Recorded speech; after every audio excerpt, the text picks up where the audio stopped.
If you want to relate to the Goldstone report and you want to speak on behalf of Israel because you truly believe that the accusations against Israel are either not justified or not proportionate, what's the major challenge you're facing as an advocate on behalf of Israel? I mean, think about it for a minute. You're going to lose the moral high ground immediately.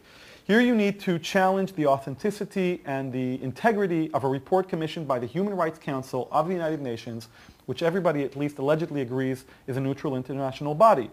How are you going to do that? Plus, you're the one being accused. So obviously you're going to point the finger and say, I don't accept what they're saying, and people are going to say you're biased. Because you're the one being accused, you have a vested interest in undermining this report. So the best strategy you can take is the following strategy. Number one, try not to condemn the entire United Nations. Try not to even condemn all of the Human Rights Council activities, even though we will show you how the Human Rights Council track record undermines this report, at least partially. That's number one. Speak to the specific facts. Number two, your job is to show the real violation that's taking place here. And consider the following.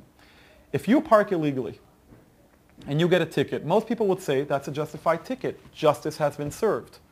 But the fact remains is this. If you got a ticket for parking illegally because of the color of your skin, then most international court systems will agree that that ticket should be revoked even though you parked illegally. Why? Because the violation against society by the racial discrimination that motivated the person giving you the ticket, that violation is much more harmful to society than the harm of you parking illegally. And so when we compare the harm, we prefer to let you park illegally and not get a ticket for that rather than give you a ticket that represents social racial discrimination. How is this relevant to the Goldstone report? Even if Israel did violate certain human rights in the Gaza war, and you know what? It probably did to a certain degree. The report itself is similar to giving us a ticket for the color of our skin. Your job is to look at this report in the greater context of what's happening around the world today.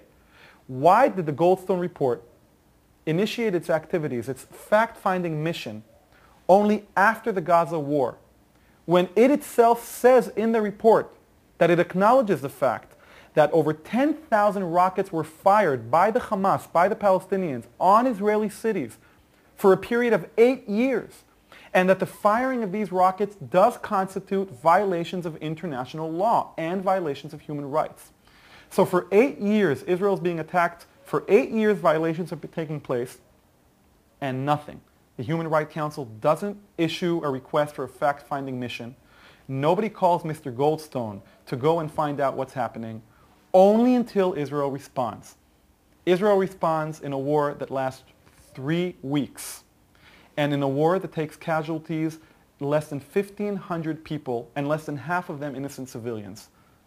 While in other places around the world, and we have special videos for every one of these cases, the war in Chechnya, where the Russians killed over 80,000 Chechens between 1994 and 1996, no fact-finding mission was requested. The people of Sudan have been suffering for the last few years a genocide, hundreds of thousands of Sudanese being killed and butchered, and the list goes on. For 8 years, Israel has to take thousands of rockets on its innocent civilians in places where there are no military facilities or no military forces operating. No fact-finding mission was requested. But then Israel retaliates. And a few months after that retaliation, the United Nations requests a fact-finding mission. This leads to the possibility that the motivation behind this fact-finding mission is not to expose violations of human rights during the war, but rather to single out Israel specifically. And in a separate video to this video, we're also going to look at the context and the text in which the report was written in order to show why this double standard continues. So remember, your challenge is not to focus specifically on the report, but to look at the report and the conduct of the Human Rights Council in the greater context, not only of this conflict, but of its declared mandate to expose and eliminate human rights violations around the world. That's your job, and doing that will help you maintain the moral high ground while also showing why Israel is the real victim of this report, not the Palestinians.